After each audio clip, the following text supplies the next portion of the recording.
अस्सलाम वालेकुम, मैं हूं मोहम्मद इस्माइल रफ़ीक। जैसा कि हमने सीरीज़ स्टार्ट की थी ओरेकल एपेक्स के अंदर एक प्रोजेक्ट को लेकर के, इन्वेंट्री सिस्टम को लेकर के, तो आज उस सीरीज़ को थोड़ा सा आगे बढ़ाते हैं। और लास्ट लेक्चर में हमने बात की थी कुछ इसके इंट्रोडक्शन को हमने देखा था, कुछ हमने इसके इंटरफेस को डिस्कस किया था। ओरेकल एपेक्स के अंदर हमें कहाँ पर क्या चीज़ें मिलती हैं, कुछ चीज़ें हमने डिस्कस की थी। इस लेक्चर में हम और ज़्यादा मज़ीद इसको जानने की कोशिश करेंगे। और लास्ट लेक्चर में हमने बनाया था, ये एक प्रोडक्ट पेज बनाया था, ठीक है ना।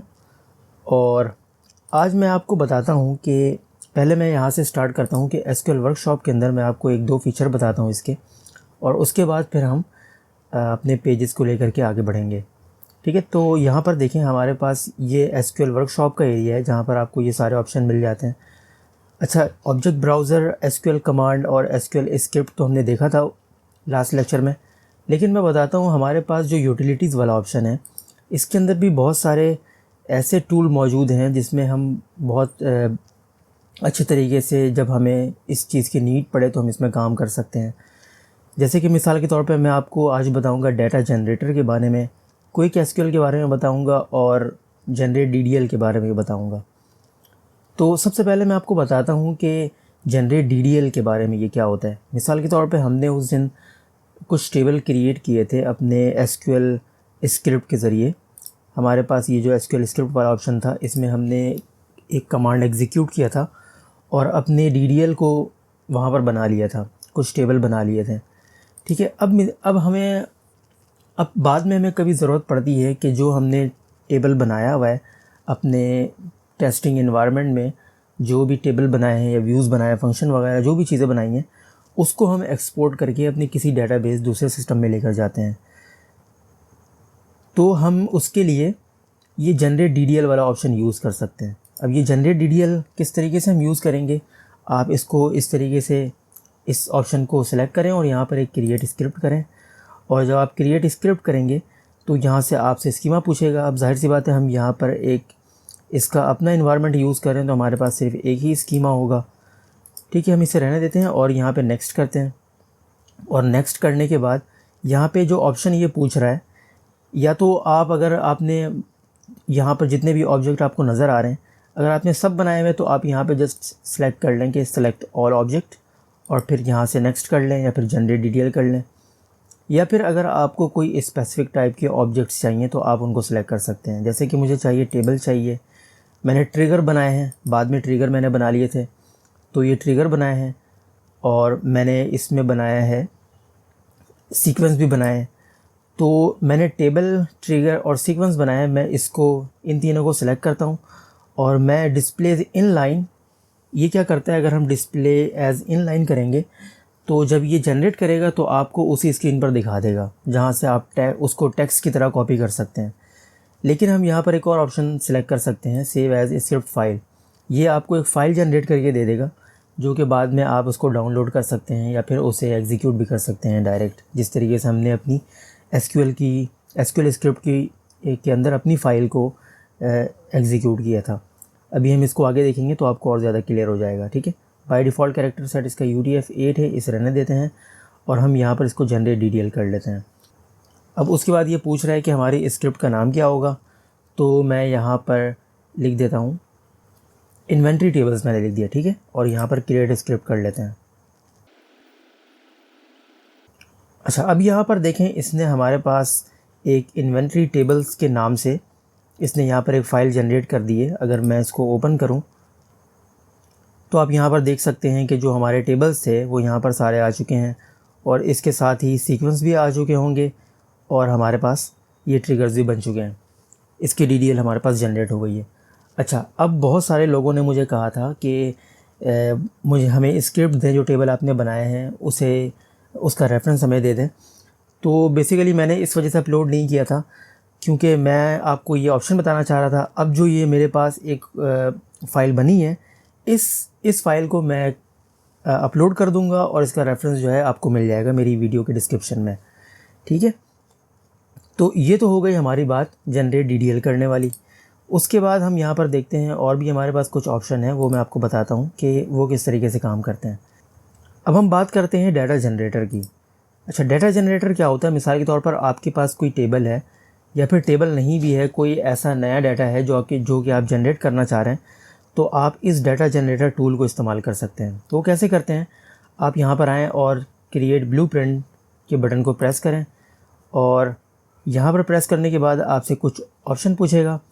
जैसे कि देखिए यहाँ पर बता रहा है कि यूज़ एग्जिस्टिंग टेबल, यानी कि आपके पास जो एग्जिस्टिंग टेबल मौजूद है, आप उन्हीं टेबल के पैटर्न पर कोई डाटा जनरेट करना चाहते हैं, या फिर फ्रॉम स्क्रैच भी कर सकते हैं। अच्छा, फ्रॉम स्क्रैच के अंदर क्या होगा कि आप कोई भी एक ऑब्जेक्ट का नाम बताएं, जैसे कि एम्प्लॉय का नाम आपने बता दिया। फॉर एग्ज़ाम्पल मैं आपको यहाँ पर दिखाता हूँ कि अगर मैं यहाँ पर इसके ब्लूप्रिंट में इसका नाम लगाऊँ, मैंने यहाँ पर एम्प्लॉय लिखा है और बाकी ऑप्शन को मैंने यहाँ पर ऐसे ही छोड़ दिया है, और उसके बाद मैं क्रिएट ब्लूप्रिंट करता हूँ। तो देखिए यहाँ पर इसने यहाँ पर जस्ट एक ऑब्जेक्ट बनाया है टेबल एम्प्लॉयज़ टेबल के नाम से। ठीक है, मेरे ब्लूप्रिंट का नाम एम्प्लॉय था, तो उसने उसे डिटेक्ट कर लिया कि टेबल का नाम एम्प्लॉयज़ TBL होना चाहिए अंडरस्कोर के साथ। और उसके बाद कॉलम में इसने ख़ुद से कुछ ऐसे जो कॉमन कॉलम्स होते हैं एम्प्लॉय के टेबल में होने चाहिए, ये यहाँ पर मुझे इसने ख़ुद से सेट करके दे दिए हैं। जैसे कि ID हो गया, first name, last name, email और दूसरी मल्टीपल इन्फॉर्मेशन है। और इसने एक और कस्टम डाटा सोर्स भी बनाया है कि शर्ट साइज़। यहाँ पर शर्ट साइज़ जो है, अच्छा शर्ट साइज़ में अब हम जो है शर्ट साइज़ जो इसने ये वाला पॉइंट बनाया था, ये वाला कॉलम बनाया था शर्ट साइज़ के लिए, तो इसमें यहाँ पर शर्ट साइज़ के लिए इसने एक कैलकुलेटेड फील्ड, आप समझ लें, एक डाटा सोर्स बना दिया इसके अंदर। अगर मैं इसको आपको यहाँ से ब्रेक करके दिखाऊं तो आपको समझ में आ जाएगा कि इसने क्या किया है। ये देखें, यहाँ पर इसने स्मॉल, मीडियम और लार्ज साइज़ का इसने यहाँ पर एक कुछ डाटा सोर्स बना दिया है। तो इस डाटा सोर्स की मदद से हमारे पास शर्ट साइज़ का जो डाटा है ना वो जनरेट होगा। अब मैं यहाँ पर अगर जनरेट डाटा करूँ तो ये पूछ रहा है कि मुझे जावा स्क्रिप्ट जेसन में डाटा चाहिए, यहाँ पे आउटपुट फॉर्मेट है CSV फॉर्मेट में चाहिए, या फिर SQL इंसर्ट की जो फॉर्मेट होती है इंसर्ट स्टेटमेंट की, उस फॉर्मेट में डाटा चाहिए। तो मैं जैसे फॉर्मेट में लिखूँगा ये मुझे उस पैटर्न में डाटा बना करके दे देगा। फॉर एग्ज़ाम्पल मैं यहाँ से CSV सेलेक्ट कर लेता हूँ। ठीक है, तो अब यहाँ पर बता रहा है कि 8 कॉलम है और ये बाय डिफ़ॉल्ट 50 रो जनरेट करता है बाय डिफ़ॉल्ट। ठीक है, और इसके बाद टोटल रोज़ भी 50 हैं। अच्छा, यहाँ पे एक स्केलिंग भी दी हुई है कि रो की स्केलिंग आप कर सकते हैं। अब इसकी बाय डिफ़ॉल्ट वैल्यू अगर 50 है तो यहाँ से अगर आप 0.5 सेलेक्ट कर लें, 0.5x, तो टोटल जो जनरेट होगा वो 25 होगा। ठीक है, और अगर आप यहाँ पर 2x कर लें तो 50 बाय डिफ़ॉल्ट है, 2x इसका हो जाएगा 100। इस तरीके से ये, फिर उसके बाद अगर हम यहाँ से डाटा जनरेट कर दें तो आपके पास यहाँ पर एक फ़ाइल डाउनलोड हो जाएगी, और आप इसको अगर ओपन कर लें तो यहाँ पर आपको दिखा रहा है कि ये डाटा आपका किस टाइप का बना है। ठीक है, जो कि हमारा ID, first name, last name और इस तरीके से हमारा डाटा यहाँ पर आ गया है।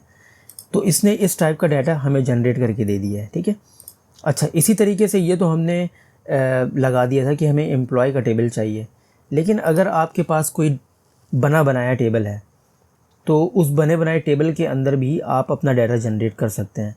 बाज़ औक़ात जब हम कोई नया टेबल बनाते हैं या फिर कोई नया स्ट्रक्चर बना रहे होते हैं, उस वक्त हमें डाटा की बहुत ज़्यादा ज़रूरत पड़ती है।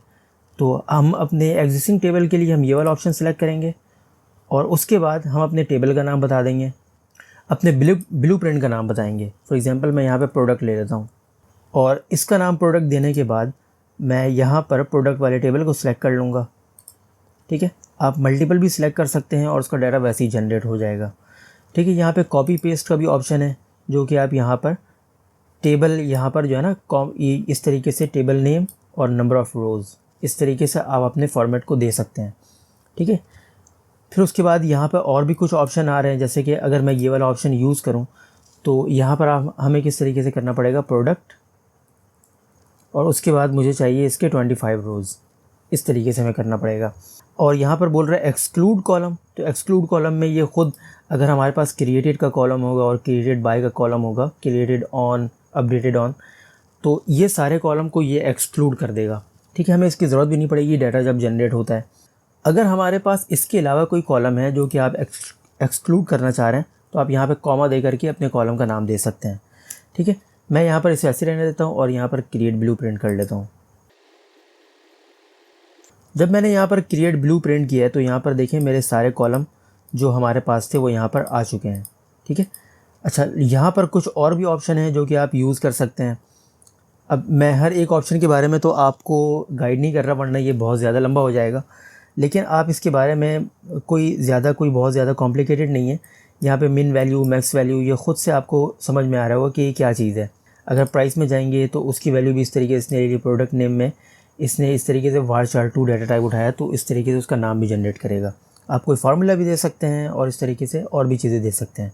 हम यहाँ पर क्या करते हैं, अपने एग्जिस्टिंग टेबल को लेकर के जनरेट डाटा करते हैं और उसके बाद हम दोबारा से ये इंसर्ट इनटू डेटाबेस वाला ऑप्शन भी सिलेक्ट कर सकते हैं। इससे क्या होगा कि हमारे टेबल के अंदर वो डायरेक्ट डेटाबेस में एग्जीक्यूट कर देगा।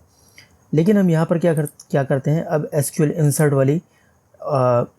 वाले ऑप्शन को चूज़ करते हैं और उसके बाद हम यहाँ पर टोटल 25 रोज़, जैसे कि मैंने वहाँ पर प्रोडक्ट के साथ कोलन लिख के बताया था 25 रोज़, तो इसने यहाँ पर 25 रोज़ ही जनरेट किए हैं, ठीक है। मैं इसे ऐसे रहने देता हूँ और आगे यहाँ पर जनरेट डाटा कर लेते हैं। अब ये जो इसने फ़ाइल बनाई है, अगर मैं इसको ओपन करूँ तो आप यहाँ पर देख सकते हैं कि ये इंसर्ट इनटू की स्टेटमेंट इसने यूज़ करके हमारे पास वैल्यूज़ बनाई है। अब इस इंसर्ट स्टेटमेंट को उसी तरीके से, जिस तरीके से मैंने आपको बताया था कि आप स्क्रिप्ट अपलोड करके डायरेक्ट उसको एग्जीक्यूट करें, तो वहाँ पर आप इसको इस टाइप के स्टेटमेंट को, इस इंसर्ट स्टेटमेंट को भी आप वहाँ पर अपलोड करके आप डायरेक्ट उसको एग्जीक्यूट कर सकते हैं। तो ये सारे का सारा जो डाटा है आपके प्रोडक्ट टेबल में आ जाएगा, ठीक है। तो ये तो एक सिंपल सी बात हो गई हमारी जनरेट डाटा वाली। हमने DDL जनरेट करने की बात कर ली है और हमने डाटा जनरेट करने की बात कर ली है। एक और ऑप्शन मैं आपको बताता हूँ यहाँ पे यूटिलिटीज़ के अंदर, और वो है क्विक एसक्यूएल के बारे में। ये क्विक एसक्यूएल जिस तरीके से अभी हमने डाटा जनरेट करने वाला ऑप्शन देखा है, तो यहाँ पर कुछ कमांड के थ्रू आप उसी तरीके का डाटा और DDL के साथ, DDL हमने एक देखा कि DDL जनरेट करते हैं और दूसरा हमने देखा कि डाटा जनरेट करते हैं। यहाँ पर आप क्विक एसक्यूएल के थ्रू कुछ कमांड इसने दिए हैं, वो कमांड मैं आपको दिखाता हूँ कि किस तरीके से लिखते हैं। उसके थ्रू आप क्या कर सकते हैं, अपना DDL स्टेटमेंट, अपनी DDL स्टेटमेंट और उसके साथ अपना डाटा, वो दोनों जनरेट कर सकते हैं। वो किस तरीके से करते हैं, यहाँ पर अगर आप चाहें तो हेल्प में आकर के आप इसके बारे में पढ़ सकते हैं। डाटा टाइप किस तरीके से आप इसमें डिफ़ाइन करेंगे, टेबल डायरेक्टिव्स क्या हैं, कॉलम डायरेक्टिव क्या हैं, और भी मल्टीपल सेटिंग्स हैं इसमें, और सैम्पल भी इसमें दिया हुआ है, तो आप उसको लोड करके आप ये चीज़ें करके देख सकते हैं। लेकिन फॉर एग्ज़ाम्पल हमारे पास हमारे प्रोडक्ट का टेबल जिस तरीके से भी हमने एग्जांपल लिए, उसी को एग्जांपल बनाते हैं। तो मैं आपको दिखाता हूँ। यहाँ पर मैंने क्या किया है कि हमने अपने टेबल का नाम लिखा है कि हमारे पास एक प्रोडक्ट है, हमारे टेबल का नाम। उसके बाद ये हमारे पास एक डायरेक्टिव है जिसे हम स्लैश करके डायरेक्टिव देते हैं। यहाँ पर अगर आप हेल्प में पढ़ेंगे तो आपको ये पता चल जाएगा कि डायरेक्टिव क्या होते हैं। हमने कहा कि एक टेबल है हमारे पास, हमें उसमें ये टेबल भी बनाना है और उसके साथ उसकी इंसर्ट स्टेटमेंट भी लिखनी है जो कि 50 काउंट की होगी। ये 50 काउंट की है, ठीक है, इंसर्ट। और उसके बाद हमने उसकी काउंटिंग बता दी कि हमें 50 इंसर्ट स्टेटमेंट चाहिए, ठीक है। और उसके बाद फिर हमने यहाँ पर बताया कि हमारे पास कॉलम कौन कौन से होंगे। प्रोडक्ट आईडी, उसकी मैंने टाइप बताई कि ये नंबर टाइप का होगा और वो PK होगा। तो ये क्या करेगा, उसको यूनिक कर देगा, ठीक है, प्राइमरी की को यूनिक कर देगा, उसमें इंडेक्स क्रिएट कर देगा। अच्छा, उसके बाद मैंने यहाँ पर बताया इसको प्रोडक्ट कोड मैंने बताया कि प्रोडक्ट कोड हमारे पास एक कॉलम हो सकता है जो कि varchar का होगा। varchar टाइप जो होती है हमारे पास varchar2 की, और उसके 10 कैरेक्टर्स होंगे, यानी कि उसकी लिमिट मैंने बता दी 10, जैसे कि हम ब्रैकेट के अंदर लिखते हैं जब हम डाटा टाइप बताते हैं। और मैंने बताया कि ये अपर में होगा, यानी कि हम जब डाटा डालेंगे टेबल में तो ये हमेशा अपर केस में जाएगा, और ये भी यूनिक होना चाहिए, हमने यहाँ पर डाल दिया तो ये इसमें एक यूनिक इंडेक्स क्रिएट कर देगा। फिर प्रोडक्ट नेम बताया और उसके अंदर मैंने 100 कैरेक्टर वाला बता दिया varchar2, यानी कि varchar2 ब्रैकेट में 100 जिस तरीके से हम लिखते हैं। उसके बाद डिस्क्रिप्शन 250 कैरेक्टर की। क्वांटिटी मैंने बताई ये नंबर में होगी, और जब इसका डाटा जनरेट होगा मैंने इसको बताया कि ये बिटवीन 10 to 50 हो सकती है, यानी कि क्वांटिटी में जो डाटा जब ये इंसर्ट स्टेटमेंट बनाएगा तो ये एक तो नंबर टाइप का डाटा जनरेट करेगा और उसके अंदर क्या करेगा 10 to 50 तक के नंबर को ये कंसिडर करेगा, यानी कि 10 से लेस देन नहीं होगा और 50 से अबव नहीं होगा, ठीक है। इस तरीके से प्राइस भी मैंने बता दी, ये भी नंबर टाइप का होगा। और बिटवीन, ये सब जो यहाँ पर स्लैश करके मैं बता रहा हूँ ना, ये डायरेक्टिव है। ये सब डायरेक्टिव के बारे में आप हेल्प के अंदर पढ़ सकते हैं कि किस तरीके से आप इन डायरेक्टिव को यूज़ करें। और उसके बाद फिर एक और जो हमारे पास प्रोडक्ट कैटेगरी आईडी है, उसकी मैंने बताई कि ये नंबर होगी, और उसके अंदर मैंने एक डायरेक्टिव यूज़ की है वैल्यूज़ की, और वैल्यूज़ के बाद मैंने कॉमा सेपरेटेड कुछ वैल्यू दिए हैं। इससे ये क्या करेगा कि जब इसके इंसर्ट स्टेटमेंट को जनरेट करेगा ना, तो फिर इसमें 1 2 3 4 5 में से ही कोई वैल्यू इसको उसके वैल्यूज़ में शामिल करेगा। अच्छा, अब मैं इसको यहाँ पर जनरेट एसक्यूएल करता हूँ। जैसे मैं जनरेट एसक्यूएल करूँगा, आप देखें यहाँ पर इसने मुझे क्या करके दिया है। मेरे यहाँ पर 8 लाइनों के कोड में सबसे पहले तो आप देखें इसने तकरीबन 900 लाइन का कोड जनरेट कर दिया है, ठीक है। अच्छा, इसमें किया क्या है इसने, यहाँ पर ये क्रिएट टेबल की स्टेटमेंट आ गई, प्रोडक्ट आईडी वैसे ही इसने यहाँ पर बनाया, प्राइमरी की इसको बना दिया है, var2 जिस तरीके से हमने इसको यहाँ पर डिफ़ाइन किया है उस तरीके से इसने। अच्छा, यहाँ पर देखें हमने यहाँ पर जो बिटवीन लगाया था, इस बिटवीन के केस में इसने क्वांटिटी में और प्राइस में एक चेक की को जनरेट कर दिया है। चेक, जो हमारी चेक की होती है, उसको जनरेट कर दिया है, ठीक है। अच्छा, एक और चीज़ देखें, यहाँ पर जो हमने यूनिक लगाया था यहाँ पर, उसके अगेंस्ट में इसने क्या किया, प्रोडक्ट के अंदर एक यूनिक कंस्ट्रेंट जनरेट कर दिया है, ठीक है। अच्छा, हमने यहाँ पर एक अपर केस लगाया था, तो इस अपर केस के केस में इसने क्या किया है, यहाँ पर एक ट्रिगर बनाया है, और ट्रिगर में इसने क्या किया कि प्रोडक्ट हमेशा बिफोर इंसर्ट में और अपडेट में क्या करेगा कि प्रोडक्ट कोड को अपर करके इसके न्यू वैल्यू में डाल देगा, ठीक है। ये इसने जनरेट किया है। कितना ज़बरदस्त तरीके से, आप देखें ये टूल कितना फ़ायदेमंद हो सकता है अगर आप इसको यूज़ करें अच्छे तरीके से, अगर आपको यूज़ करना है।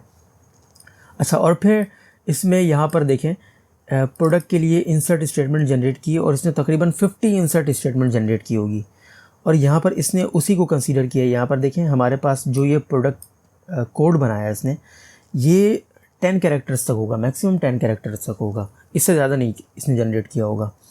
और जो इसका नाम जनरेट किया होगा ये लेस देन 100 कैरेक्टर होगा, और इसकी जो लिमिट हमने बताई थी 250 कैरेक्टर, तो ये उसी हिसाब से इसने जनरेट किया है। अच्छा, इसने क्वांटिटी जो जनरेट की है वो 10 to 50 के दरमियान जनरेट की है, 41 जैसे कि आप देख रहे हैं। और प्राइस जो जनरेट किया है वो 955 यानी कि 100 और 1000 के दरमियान में किया है। और प्रोडक्ट कैटेगरी में इसने इन पाँचों में से एक वैल्यू उठा ली है। अगर आप तमाम डाटा को भी वेरीफाई कर लें तो इसने तकरीबन इसी तरीके की जो इंसर्ट स्टेटमेंट में जो डाटा है इसने इसी तरीके का जनरेट किया है, ठीक है।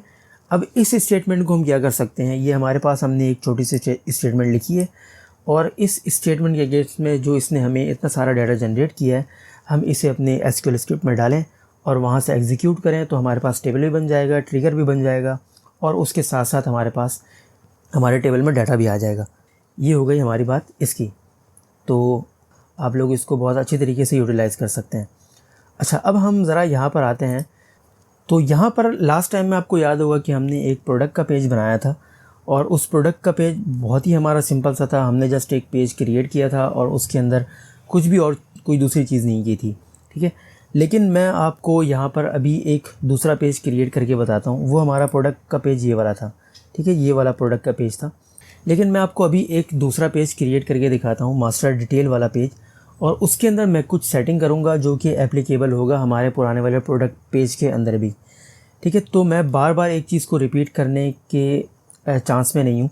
मैं चाहता हूँ कि एक चीज़ जो है वो मैं आपको एक बार बता दूँ, वो हर जगह एप्लीकेबल हो, और मैं ज़्यादा से ज़्यादा ओरेकल एपेक्स को अपने इस सीरीज़ के अंदर उसके बहुत सारे ऑप्शन जो है मैं कवर करना चाहता हूँ, ठीक है। तो जो चीज़ मैं एक बार कर लूँगा वो बार बार रिपीट नहीं करूँगा अपने लेक्चर के अंदर, बल्कि मैं क्या करूँगा कि उस टाइप की जो तमाम चीज़ें होंगी वो अपने प्रोजेक्ट के अंदर एक बार बना लूँगा, और फिर मैं आपको दिखा दूँगा कि मैंने ये काम कर लिया है। जो भी नया काम होगा उसको हम डिस्कस करते रहेंगे।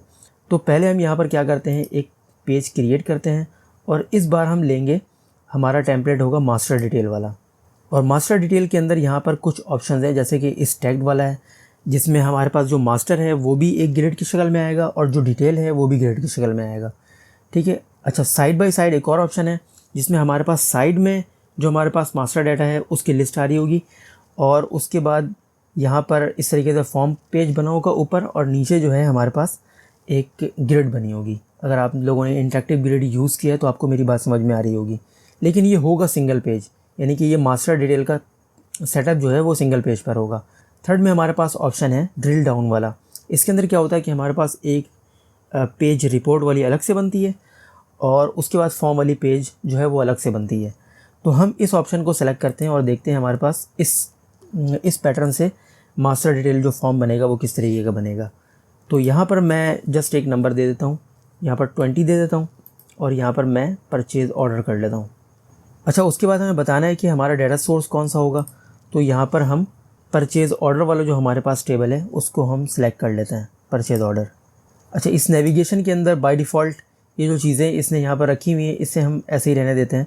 जस्ट इस ब्रेड क्रम को मैं बंद कर देता हूँ क्योंकि मुझे ब्रेड क्रम अपने एप्लीकेशन के अंदर नहीं चाहिए। ये ब्रेड क्रम क्या होता है इसके बारे में मैं आपको बताऊँगा। और उसके बाद मैं क्या करता हूँ, यहाँ से इसको नेक्स्ट कर लेता हूँ। अच्छा, यहाँ पर देखें ये परचेज़ ऑर्डर आईडी इसने यहाँ पर ख़ुद से प्राइमरी की का कॉलम जो है सेट कर लिया है, जो कि मेरी प्राइमरी की यही वाली है। और उसके बाद यहाँ पर एक और चीज़ मैंडेटरी पूछ रहा है कि फॉर्म नेविगेशन ऑर्डर क्या होना चाहिए। इसके लिए भी मैं यहाँ पर जस्ट परचेज़ ऑर्डर आईडी को सिलेक्ट कर लेता हूँ और नेक्स्ट कर लेता हूँ। अच्छा, इसके बाद यहाँ पर पूछ रहा है कि आपके डिटेल पेज का नंबर क्या होना चाहिए। तो मैं उसके साथ वाला नंबर दे देता हूँ 21 और यहाँ पर परचेज़ ऑर्डर में लिख लेता हूँ। अच्छा, उसके बाद यहाँ पर ये बता रहा है कि शो ओनली रिलेटेड टेबल्स। इसके ऑप्शन ऑन होने से होता क्या है कि हमारे पास अगर हमारे टेबल के दरमियान यानी कि मास्टर डिटेल टेबल के दरमियान अगर हमारे पास फॉरेन की बनी हुई है तो इसके अंदर आपको जस्ट वही टेबल शो करेगा जिसकी आपकी फॉरेन की बनी हुई है उस टेबल के साथ, जो कि आपने मास्टर वाले पेज के अंदर सेलेक्ट किया था। ठीक है, लेकिन अभी मैंने क्या किया, अपने टेबल के दरमियान फॉरेन की नहीं बनाई है तो इसके अंदर कोई भी टेबल नज़र नहीं आ रहा है।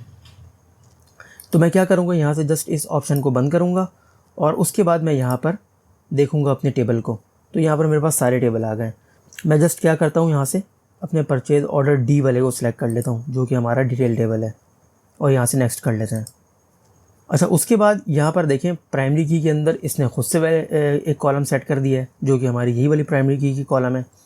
उसके बाद यहाँ पर ये रिलेशनशिप बनाने के लिए ये पूछ रहा है कि आप रिलेशनशिप जो बनाएंगे वो परचेज़ ऑर्डर आईडी इन दोनों के दरमियान एक कॉमन कॉलम था तो इसने उसकी भी वैल्यू को खुद से सेट कर दिया है, यानी कि उस कॉलम को यहाँ पर खुद से सेट कर दिया है।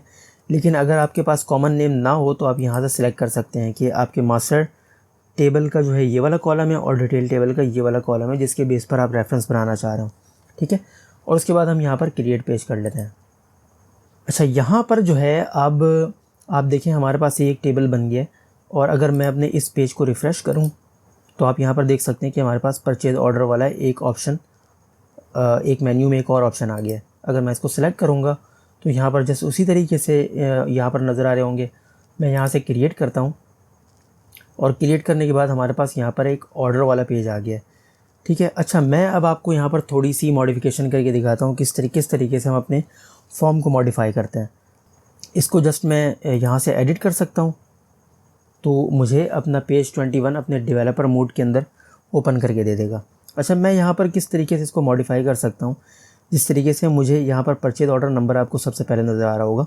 उसके बाद मेरे पास परचेज़ ऑर्डर डेट है जो कि मैं इसके साथ ही लगाना चाह रहा हूँ। मैं क्या करूँगा कि यहाँ से इस डेट को सिलेक्ट करके ऊपर कर लूँगा ईज़िली। अच्छा, इस डेट को मैं अगर यहाँ से एक ऑप्शन आता है मेरे पास यहाँ पे स्टार्ट न्यू रो का, अगर इस स्टार्ट न्यू रो को मैं ऑफ़ कर दूँ तो यहाँ पर मेरे पास ये वाला डेट अब इसके साथ ही शो होना शुरू हो जाएगा। यानी कि लेआउट देख करके आपको समझ में आ रहा होगा कि हमारा जो एंड रिज़ल्ट बनेगा यानी कि पेज जो रेंडर होगा बाद में एंड यूज़र के पास, वो परचेज़ ऑर्डर नंबर यहाँ पर नज़र आ रहा होगा और उसके साथ ही हमारे पास डेट नज़र आ रही होगी। ठीक है, फिर उसके बाद हमारे पास है सप्लायर आईडी और उसके बाद है फिर प्राइस है, टोटल प्राइस है और उसके बाद ऑर्डर का स्टेटस है। मैं सप्लायर आईडी को अपने इस लाइन पे छोड़ देता हूँ जहाँ पर है, लेकिन ये जो टोटल प्राइस वाला कॉलम है इसको मैं यहाँ से स्टार्ट न्यू रो इसका भी ऑफ़ कर देता हूँ। ठीक है, अच्छा इसको बंद करने के बाद देखें यहाँ पर हमारे पास ये वाला हमारे पास सप्लायर आईडी जो है वो तो यहाँ पर अपनी जगह पर है, लेकिन यहाँ पर जो ऑर्डर स्टेटस है और ऑर्डर स्टेटस के बाद जो टोटल प्राइस थी वो दोनों अब एक ही लाइन में आ चुके हैं। ठीक है, अगर मैं इसको यहाँ पर सेव करूँ और दोबारा से अपने पेज को रन करूँ तो यहाँ पर देखें मेरे पास वही पैटर्न बन गया है जो कि हमने अपने डेवलपर मोड के अंदर इसको बनाया था। अच्छा, मैं आपको कुछ और ऑप्शन भी बताता हूँ। जैसे कि हमारे पास ये सप्लायर आईडी है तो जाहिर सी बात है हम यहाँ पर टेक्स्ट लिखेंगे तो नहीं सप्लायर आईडी से रिलेटेड, हमारे पास कुछ ऐसा होना चाहिए कि हमारा जो मास्टर टेबल है उसी के अंदर से हम उसको सिलेक्ट कर लें। तो हम यहाँ पर क्या करेंगे कि सप्लायर आईडी के अंदर ये जो हमारे पास टाइप वाली फील्ड है इसको हम यहाँ से सिलेक्ट कर लेंगे, ये सिलेक्ट लिस्ट हम कर लेंगे। ठीक है, सिलेक्ट लिस्ट के अंदर हम इसको लेबल यहाँ से सेट कर सकते हैं, यानी कि हमारे पास जो लेबल यहाँ पर नज़र आ रहा है सप्लायर, उसके बाद आईडी लिखी आ रही है, हम इस आईडी को नहीं चाहते हैं बल्कि हम चाहते हैं सिर्फ सप्लायर लिखा हुआ है, तो हम यहाँ पर इसको लेबल भी सेट कर सकते हैं। यहाँ पर हमने टाइप सेलेक्ट की कि इसकी आइटम टाइप ये होनी चाहिए और उसके बाद यहाँ पर लेबल बता दिया कि हमारा लेबल ये होना चाहिए। अच्छा, जब हम यहाँ पर टाइप जब सिलेक्ट करते हैं ना, तो आप देखें इस आइटम को इसने यहाँ पर रेड मार्क कर दिया है और यहाँ पर भी इसने एक क्रॉस का निशान बना दिया है। इस क्रॉस के निशान के और या फिर यहाँ पर रेड कलर का जो ये हाईलाइट कर दिया इसने, इसका मकसद ये है कि कुछ ऐसी चीज़ है जो इसमें रहती है, हमें इसको कंप्लीट करना है। अगर आपको यहाँ पर ऐसे देख के अंदाज़ा नहीं हो रहा है और क्या ऑप्शन ऐसा है जो कि हमारे साथ मिस हैंडल हो रहा है, तो यहाँ पर एक ऑप्शन बना हुआ है, आप इसको यहाँ पर इसको क्लिक करें तो आपको बताएगा कि कहाँ पर आपका जो है ना जो ग्लिच है वो नज़र आ रहा है। आप इसको यहाँ पर क्लिक करें तो जहाँ पर भी आपका जो वो मिस हो रहा होगा, जो ऑप्शन मिस हो रहा होगा, जहाँ पर एरर आ रहा होगा, आपको उस जगह पर पहुँचा देगा। ठीक है, तो आप यहाँ पर इसको क्या कर सकते हैं, अब हम जाहिर सी बात है हमने सेलेक्ट लिस्ट उसको जब वहाँ से उसको दिए कि हमारा ये आइटम सेलेक्ट लिस्ट होना चाहिए, तो ये पूछ रहा है कि वो सिलेक्ट लिस्ट बनेगी कहाँ से। अब हमें इसकी लिस्ट ऑफ वैल्यू को डिफ़ाइन करना पड़ेगा। तो यहाँ पर कुछ ऑप्शंस हैं, जैसे कि शेयर्ड कंपोनेंट है, एसक्यूएल क्यूरी है। इसके बारे में मैं आपको बताऊंगा कि शेयर्ड कंपोनेंट वाली चीज़ क्या होती है। लेकिन आप देखें, अगर हम किसी क्यूरी के थ्रू डाटा उठाना चाह रहे हैं तो वो हम कर सकते हैं, या फिर स्टैटिक वैल्यू के थ्रू हम कोई डाटा बनाना चाह रहे हैं, यानी कि रन टाइम पे हम कोई डाटा बनाना चाह रहे हैं, तो वो हम यहाँ पे स्टैटिक वैल्यू के थ्रू कर सकते हैं। और एक और हमारे पास ऑप्शन है फंक्शन बॉडी का। इस ऑप्शन को हम यूज़ करेंगे बाद में, लेकिन अभी फ़िलहाल के लिए मैं क्या करता हूँ, एसक्यूएल क्यूरी को चूज़ कर लेता हूँ और मैं यहाँ पर एक अपनी एसक्यूएल क्यूरी लिख लेता हूँ जिससे हमारा इस सेलेक्ट लिस्ट का डाटा बनेगा। तो हमारे पास ये एसक्यूएल क्यूरी होगी जिससे हमने सप्लायर का नेम सेलेक्ट कर लिया और सप्लायर की आईडी, यानी कि हमारे पास जो फर्स्ट कॉलम होगा वो वाला कॉलम होगा जो कि हमें नज़र आ रहा होगा, एंड यूज़र को नज़र आ रहा होगा कि हमने क्या सिलेक्ट किया है। और जो ये जो सेकंड वाला कॉलम है इसकी वैल्यू रिटर्न हो रही होगी जो कि हम अपने डेटाबेस में सेव करेंगे। ठीक है, यहाँ तक बात क्लियर हो गई। अपने टेबल से उठाया है और ऑर्डर बाय वन कर लिया है, तो ये सप्लायर नेम से इसको ऑर्डर कर देगा। हम इसको यहाँ पर इस एसक्यूएल को चेक कर सकते हैं कि हमारा ये एसक्यूएल ठीक है या नहीं है, इस ऑप्शन के थ्रू, वैलिडेट ऑप्शन के थ्रू। यहाँ से हम इसको ओके करते हैं और यहाँ पर कुछ और भी ऑप्शन है। देखिए यहाँ पर display extra value, display null value, यहाँ पर इसको ऐसे ही रहने दें। और नल वैल्यू अगर सिलेक्टेड है तो हम यहाँ पर दिखाना चाहेंगे सिलेक्ट लिखा हुआ नज़र आ रहा होगा। ठीक है, इसको मैं यहाँ पर सेव करता हूँ और अपने पेज को रेंडर करके दोबारा से देख सकता हूँ। अब देखें यहाँ पर हमारे पास ये ऑप्शन बन गया और ये सिलेक्ट लिस्ट बन गई, जिससे हम अगर हमारे पास टेबल में डाटा होगा तो यहाँ पर नज़र आ रहा होगा। तो हमने कुछ ऑप्शन की बात कर ली, जैसे कि हम लेबल किस तरीके से चेंज कर सकते हैं।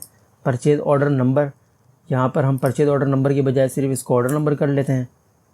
यहाँ पे ऑर्डर डेट है तो ऑर्डर डेट ही रहने देते हैं, और हम चाहते हैं कि इसमें बाय डिफ़ॉल्ट जिस दिन हम ऑर्डर क्रिएट करने जाएं तो यहाँ पर उसकी डेट ऑटोमेटिकली आ रही हो। तो हम यहाँ पर क्या करते हैं कि हमारे पास एक और ऑप्शन है, मैं आपको बताता हूँ। तो इस डिफ़ॉल्ट के अंदर जो टाइप है हम सिलेक्ट कर लेते हैं, यहाँ से एक्सप्रेशन टाइप हम सिलेक्ट कर लेते हैं। और एक्सप्रेशन टाइप के अंदर हम यहाँ पर बताएंगे कि जो इस वक्त सिस्टम की करंट डेट है, सिस डेट, वो यहाँ पर हम जस्ट ले आएंगे। ठीक है, तो हमने जस्ट यहाँ पर सिस डेट लिख दिया है, इसको वैलिडेट करते हैं, ये ठीक है, ओके कर लेते हैं। और इसका हम यहाँ पर एक फॉर्मेट बता देते हैं कि इसका फॉर्मेट क्या होना चाहिए, यानी कि हमारी डेट की जो फॉर्मेटिंग है वो क्या होनी चाहिए। ये फॉर्मेट मास्क का ऑप्शन है हमारे पास, यहाँ से हम फॉर्मेट डिफ़ाइन कर देंगे।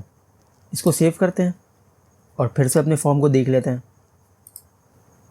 ये देखिए हमारे पास ये बाय डिफ़ॉल्ट एक डेट आ गई है। अगर हम यहाँ से नया ऑर्डर क्रिएट करेंगे तो हमारे पास ये वाली डेट आ जाएगी।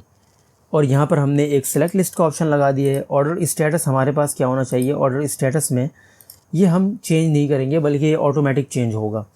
अच्छा, ऑर्डर स्टेटस में हम यहाँ पर जब ये ऑटोमेटिक चेंज होना है तो इसको हमें टेक्स्ट फील्ड रखने की ज़रूरत नहीं है, बल्कि हम इसे डिस्प्ले ओनली भी कर सकते हैं। ठीक है, यहाँ पर डिस्प्ले ओनली कर लेते हैं और इसे सेव कर लेते हैं। अब आप इसका बिहेवियर देखें क्या होगा इस फॉर्म का। यहाँ पर ये ऑर्डर स्टेटस अब ऐसे मोड में आ चुका है कि हम इसे एडिट नहीं कर सकते हैं, कुछ भी लिख नहीं सकते हैं, ठीक है। अच्छा, यहाँ पर हमें नज़र आ रहा है फॉर्म ऑन परचेज ऑर्डर, इस तरीके से लिखा हुआ आ रहा है, लेकिन हम अपने रीजन का टाइटल भी चेंज करना चाहते हैं। तो हम यहाँ से क्या कर सकते हैं, यहाँ से अपने रीजन को सिलेक्ट करें, इस रीजन को, तो यहाँ पर आपको रीजन का टाइटल नज़र आ रहा होगा।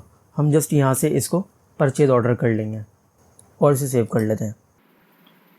अब हम अपनी कोई एंट्री बना कर देख लेते हैं यहाँ पर। अच्छा, हमने इसको मास्टर डिटेल बनाया था, तो आप देखिए हमारे पास ये वाला फॉर्म तो नज़र आ रहा है जिसमें हम अपने मास्टर का डाटा इंसर्ट करेंगे, लेकिन अभी डिटेल वाला कोई ऑप्शन नज़र नहीं आ रहा है।